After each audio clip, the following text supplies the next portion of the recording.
¿Qué sucedió en la década de 1810? ¿Qué sucedió en la década de 1820? ¿Cuáles fueron las relaciones realmente estrechas o distantes entre neogranadinos y venezolanos? ¿Cómo se conformaron los ejércitos neogranadinos? En realidad los ejércitos neogranadinos eran incipientes, pequeños, débiles contra un enemigo grande, fortalecido, poderoso y casi omnipresente. En realidad hubo un apoyo popular desmesurado a Simón Bolívar o a Francisco de Paula Santander. ¿Qué papel jugó la región de Boyacá en el proceso de ruptura de las relaciones con los realistas y la independencia y la recuperación de las repúblicas que existieron entre 1810 y 1816? Para entender estas connotaciones y estos diversos procesos que marcaron las repúblicas hasta el día de hoy y su carácter político, conversaremos con Isidro Vanegas Useche, profesor de la Universidad Pedagógica y Tecnológica de Colombia con sede en Tunja y quien es autor de diversos libros importantísimos para entender este periodo. Profesor Vanegas, hay una especie de, no sé si llamarlo mitología, mentira colectiva bien habida, una especie de noción consensuada, mítica sobre la independencia, y esto lo digo porque hay una especie de subvaloración de la década de 1810. Sigue siendo frecuente utilizar el término patria boba, sigue siendo frecuente suponer que en esos años lo que pasó era una especie de juego, que no era nada en serio, y que, digamos, no había tampoco una especie de confrontación real frente a muchas cosas. Usted ha publicado un libro que se llama Las batallas de Boyacá, y en ese texto usted de alguna manera se confronta con esos mitos. Yo quisiera preguntarle, primero por una apreciación en general, ¿en realidad estuvimos frente a la patria boba, o por lo menos quienes estuvieron en ese proceso frente a la patria boba, entre 1808, 1810, 1819 y 1831?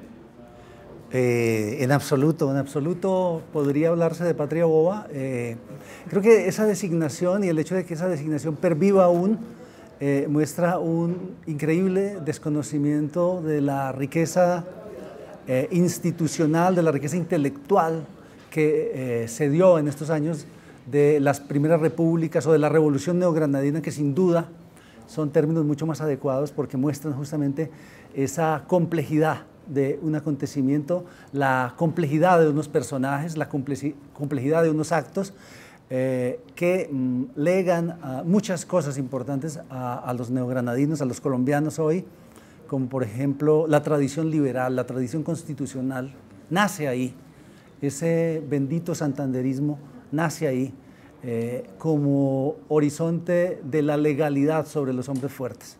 Entonces, en absoluto podría hablarse de patria boba, me parece un exabrupto. En ese contexto hay digamos, una de las ideas, y es que muchos suelen suponer que había una especie de muy buena y estrecha relación entre neogranadinos y venezolanos. Es uno de los puntos que usted se dedica un poco a examinar con detalle. ¿Qué tanta afinidad había, qué tanta posibilidad había? Entre otras porque se hace una referencia a un hecho que es muy interesante, y es que para los neogranadinos parecía ser bastante evidente que ante una fuerza militar que iban conformando, creando, inventándose los venezolanos, Angostura podría convertirse en la nueva metrópoli respecto a la Nueva Granada. Sí, hay muchas cosas importantes de clarificar, de precisar en esta relación de los venezolanos con los neogranadinos en la independencia. Sin duda, los venezolanos fueron importantes, muy importantes en estas luchas. Fueron militarmente, sin duda, mucho más capaces, crearon una milicia mucho más competente. Hubo líderes intelectuales también de una gran complejidad, pero los neogranadinos fueron capaces de liderar su propia independencia, su propia autonomización, fueron capaces de apropiarse del pensamiento moderno de la época en términos políticos y forjaron una tradición muy particular, muy específica y muy distinta respecto a Venezuela. Y la nuestra es una tradición en la que los militares no tienen un rol muy destacado, ni política ni socialmente. Eso hace que se ponga más énfasis en lo político, en la lucha política, en la creación política, en el debate político, y que se le dé menos espacio digamos, a las voces autoritarias, al cuartel. Nunca hemos congeniado con lo militar, y creo que ese es un legado fundamental de esos primeros neogranadinos que crearon una tradición en la que, por ejemplo, la guerra a muerte de Bolívar fue muy mal vista por los neogranadinos. Ellos terminaron articulándose a la lucha que habían organizado los venezolanos en el oriente, a partir de Angostura, pero con mucha, digamos, con mucha suspicacia respecto a la posibilidad de que los venezolanos pudieran querer hegemonizar todo este conjunto que en la época se llamaba la tierra firme. Es decir, que los venezolanos terminaran tratando de organizar estas dos sociedades, estos dos embriones de naciones, como si fuera un territorio para ser manejado por los militares. Entonces, hay una diferencia fundamental desde ahí. Hubo muchas formas de colaboración entre venezolanos y neogranadinos. Los venezolanos aportaron, por ejemplo, una radicalización muy importante de la revolución en el año 1812. Ahí es cuando llegan los emigrados de Venezuela. Pero aparte de esa colaboración, aparte de esos muchos espacios de experiencia común, los neogranadinos forjan una historia muy particular y se afirman en que la Nueva Granada, es distinto. Por eso, el proyecto de la República de Colombia de 1819 a 1830 nace muy frágil, porque ya había dos tradiciones políticas, dos culturas políticas, podríamos decirlo, bastante distintas, bastante diferenciadas. Entonces, si bien había un proyecto común que era, sobre todo, construir una fuerza militar y un Estado capaz de enfrentarse de manera exitosa a los españoles, a la corona española, sin embargo, había ahí dos procesos políticos con raíces bastante distintas. Y eso me parece importante para comprender por qué no funciona el proyecto de la República de Colombia, que es en gran medida un proyecto de Bolívar, un proyecto hecho a la medida de los deseos de gloria, lo que se llama Gran Colombia, que es un nombre posterior, la República de Colombia, o más comúnmente llamado Gran Colombia. Profesor Vanegas, en ese contexto de lo que usted está relatando hay dos hechos, bueno, hay un montón de consecuencias posteriores que se las quiero preguntar, pero antes de pasar a esas consecuencias posteriores yo quisiera que nos contara dos hechos que son muy interesantes: la conformación de ejércitos neogranadinos y la aparición de guerrillas, sobre todo en la zona de Boyacá.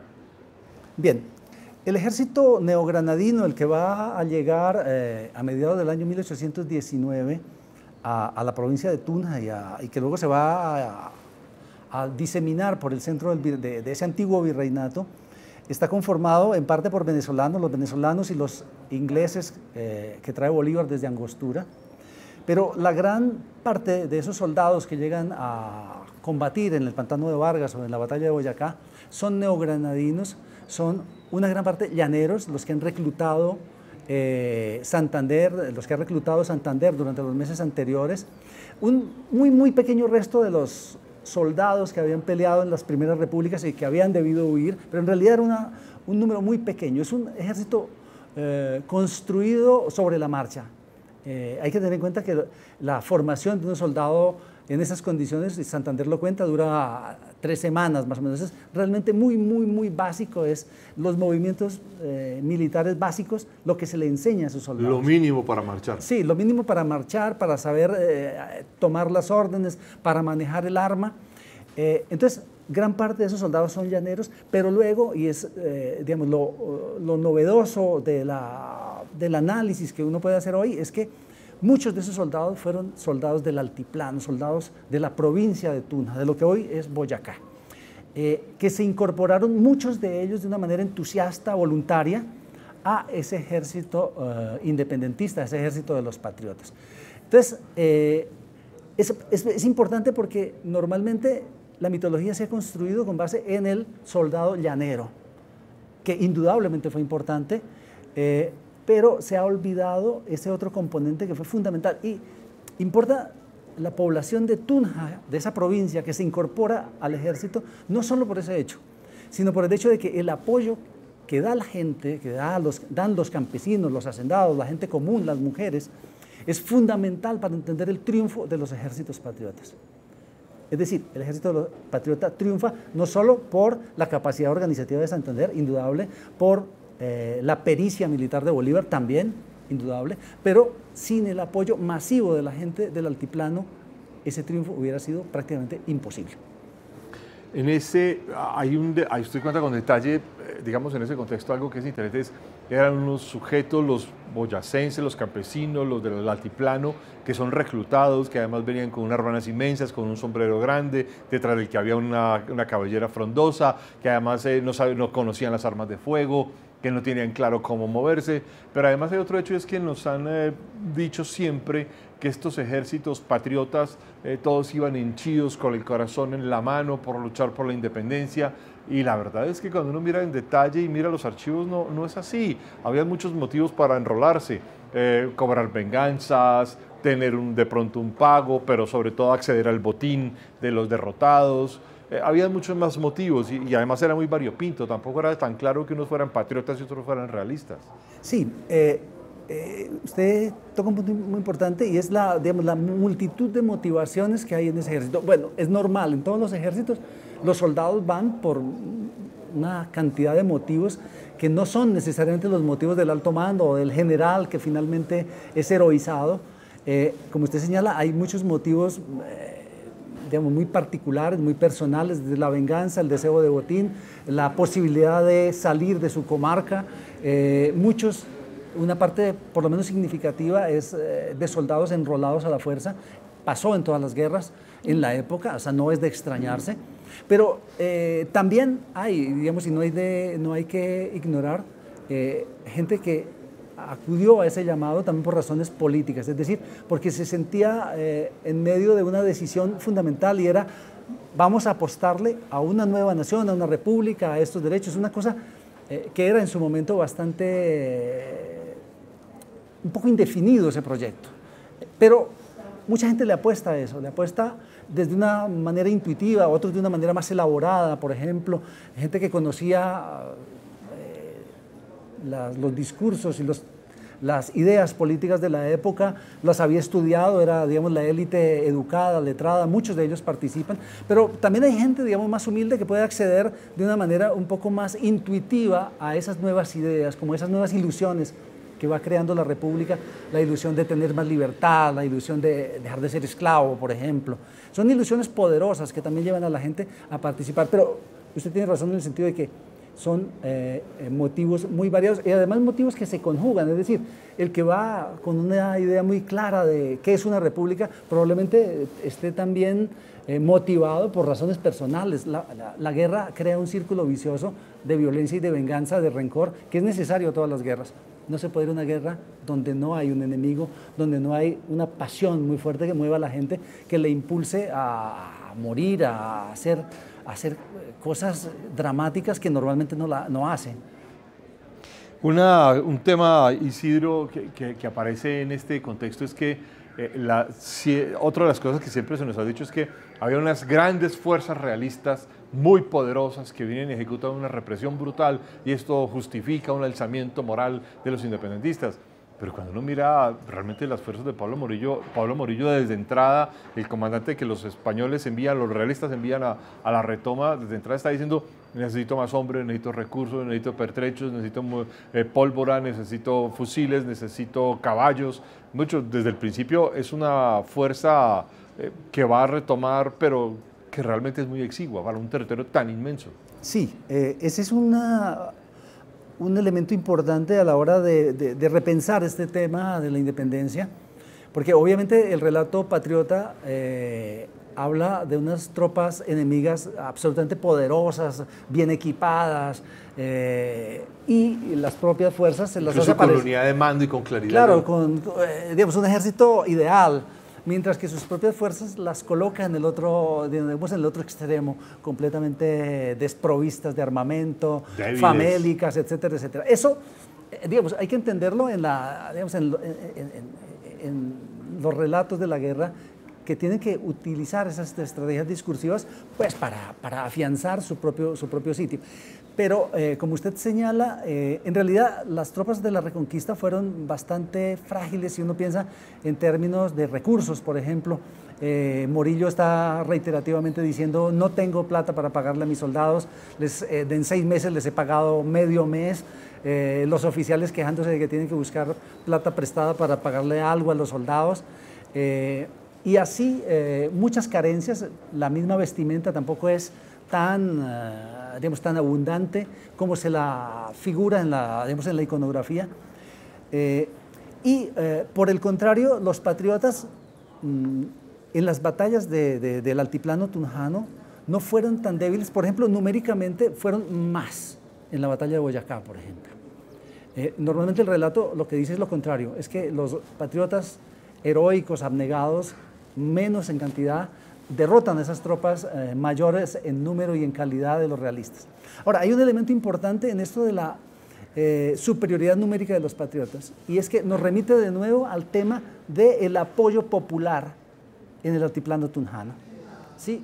Es decir, desplaza de alguna manera la explicación del triunfo, del éxito de las tropas patriotas, lo desplaza de los jefes, de las condiciones materiales, a el apoyo a la gente, a esa gente que se suma de manera muy entusiasta, que apoya a los soldados patriotas, que efectivamente sí venían de los llanos en unas condiciones absolutamente miserables en términos materiales, carentes de vestido, hambrientos, los caballos habían muerto o se habían dañado por el camino, de manera que esos caballos de los llanos, los mismos llaneros que habían desarrollado unas destrezas muy importantes en la guerra, en su arma de caballería, pues no la pueden utilizar en el altiplano tunjano, porque simplemente no tienen caballos y las peleas, el combate básicamente es de infantería. Pero, insisto, lo que importa aquí, a mi juicio, desde el tipo de relato que yo quiero hacer, es la gente, el apoyo de la gente, la vinculación de mucha gente a esas tropas, no solo en calidad de soldados, sino también en calidad de apoyo. Un ejército necesita muchas cosas, necesita vestuario, necesita alimentos, necesita quien transporte cosas, bueno, y un apoyo realmente importante ahí. El apoyo estaba encarnado, y quiero preguntar esto, digamos, con ánimo un poco de ampliar la explicación, encarnado porque era un apoyo a Santander y los neogranadinos, o porque era un apoyo a Simón Bolívar y los venezolanos. Yo creo que un apoyo en parte debido a esos liderazgos. Aquí, en los meses anteriores a la batalla de Boyacá, por ejemplo, se conoce ya que la invasión o la expedición hacia el centro del reino es inminente. Ya se sabe que Bolívar y toda esta gente va a venir, se sabe que existen unos hombres patriotas organizando un ejército en los llanos, y sin duda que los liderazgos políticos y militares son fundamentales en la movilización de la gente. Pero hay algo absolutamente central en esa movilización, y es como el rescoldo de esas primeras repúblicas, como el recuerdo, las ilusiones creadas en esas primeras repúblicas, es decir, esa historia de juntas, esa historia de elecciones, esa historia de constituciones, esa historia de nuevos gobiernos. Eso marca la vida de la gente y crea unas ilusiones para mucha gente. Esas primeras repúblicas fueron caóticas, terminaron de alguna manera desgastando el ánimo de la gente, como volviendo a la gente pesimista sobre la posibilidad de un nuevo orden político, pero la reconquista, es decir, la represión de los españoles, de Morillo y acá, de la Tercera División, de Barreiro, de toda esta gente, que hace que los campesinos, toda la gente tenga que entregar todo lo que tiene para mantener ese ejército realista. Eso reaviva esas ilusiones de las primeras repúblicas, y en ese sentido, para volver al tema que usted me plantea, hay también, aparte de esos liderazgos militares, una especie de renovación de la ilusión que hace que la gente se vincule y apoye al ejército patriota. Es decir, no solo es la represión de los realistas, no solo es el liderazgo de Bolívar y de Santander, sino también que hay en la gente, en mucha gente, por supuesto que no todo el mundo, pero mucha gente se siente comprometida con un proyecto de nuevo orden político. E insisto nuevamente en esto, es no solo los líderes políticos, los notables de Tunja, sino que esas cosas nuevas, esos sueños nuevos que desencadenan las primeras repúblicas, también afectan, también son apropiados por gente común, el alcalde del pueblo, el hacendado, el tinterillo, etcétera, etcétera. Hay mucha gente que se compromete con ese proyecto político que ven en el año 19 como con la posibilidad de resurgir, de volver a renacer y quizá de hacerlo de una manera más ordenada y más firme de lo que había sido en esas primeras repúblicas. Una cuestión que suscitan sus respuestas que es muy interesante y es que tiene consecuencias contemporáneas. Contemporáneas me refiero a toda la historia del siglo XIX y XX y al mundo contemporáneo, y es que en Venezuela los militares han jugado un rol importantísimo en la conformación de la política, mientras que en Colombia su rol siempre ha sido supeditado a las decisiones políticas. Esto, con sus explicaciones, tiene una clara interpretación sobre el proceso de independencia. Sin ninguna duda, tanto en el caso venezolano como en el caso nuestro, el origen de la República, los primeros pasos, las primeras formas que adquiere la República van a marcar toda nuestra historia. Ahora, no es extraño, si uno piensa en la historia de Estados Unidos, igualmente la revolución va a marcar profundamente lo que va a ser ese país después, para no hablar de Francia, por ejemplo. Y en el caso nuestro, yo creo que una de las cosas más positivas, una de las cosas que más gratitud, si uno pudiera decirlo de esa manera, que más gratitud podría provocarnos respecto a esas gentes que intervinieron en esa etapa, es habernos legado mucha suspicacia con los militares. En el buen sentido, es decir, en el sentido de que los militares son un instrumento de la República. En el mejor de los casos, son un instrumento de la libertad. Por eso, necesariamente, tiene que ponérsele límites siempre, y por eso siempre que tiene que ser un cuerpo, una organización pequeño, que los civiles manejen. Digamos, la existencia, por ejemplo, hoy de unas Fuerzas Armadas enormes es una cosa extraña en la historia colombiana. O sea, es de los últimos 20 o 30 años. En toda nuestra historia anterior, las fuerzas militares, el ejército, ha sido muy, muy pequeño. A veces quizá demasiado pequeño, excesivamente pequeño, y yo creo que eso... Como en el tiempo de José María Melo, por ejemplo. Por ejemplo, momentos en los que el ejército en todo el país eran 300 o 500 soldados, para tratar de dar un poquito de orden a este territorio tan inmenso y a una cantidad de gente realmente considerable. Otro elemento muy ligado a eso es la riqueza de nuestra historia constitucional, que también nace en esas primeras repúblicas, que a veces yo creo que no valoramos mucho. Porque usted comenzaba diciendo algo que yo quiero recalcar, y es que con esta celebración del Bicentenario del año 19 se ha tendido a creer que todo comienza ahí en el año 19. Y en realidad lo que marca el año 19, lo importante del año 19, es que consolida la independencia, por un lado, que ya se venía dando, no hay que olvidar las declaraciones de independencia del año 1813 y 1814, pero además, aparte de las declaraciones, toda una movilización para independizarse. Entonces, por un lado es ese afianzamiento de la independencia, pero por el otro también es el afianzamiento, la profundización del proyecto de la República. Y eso nace en las primeras repúblicas, y el año 19 lo que hace es darle una mayor posibilidad de que se materialice, de que se desarrolle lo uno y lo otro, la independencia y la república.